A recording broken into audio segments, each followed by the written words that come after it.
Hi, my name is Derek Dunn, and I am your third period TA from Mr. Costa's class, otherwise known as the guy who probably grades your test. Anyways, today we're going to try to figure out how to do that chi-squared question from the last test that you probably got wrong. And we're doing it on the calculator. Now let's begin. So bring your calculator up to this random menu thing. Next, you want to click the stat button. And then from the stat button, you click enter. This is basically Excel spreadsheets, but a lot worse. From here, you type in L1 as your observed values. So that's going to be 20, 25, and 30. Now for list number 2, we're going to have our expected values. That would going to be 20, 20, and 20. Lovely.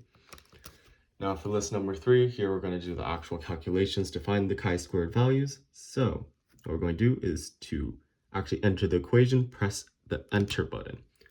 Now what we do is same thing as you would do for a regular chi-squared question. You would put in list 1, which is your observed values, minus list 2, which is your expected values. We're going to square that and we're going to divide it by our list 2, our expected values. This is the equation for your chi-squared. And you press enter and voila, all of your chi-squared values appear. Now, for all of you guys who don't want to actually add them up by hand, there's also a way to do that on the calculator.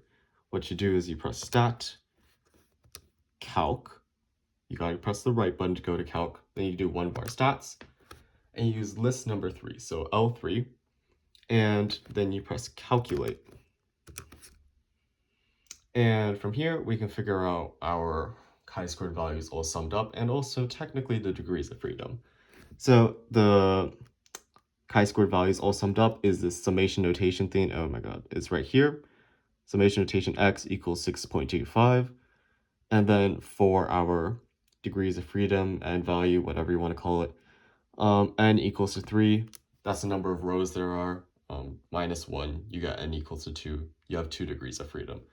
I hope that helped, and I hope you'll be able to do better on your next test. See ya.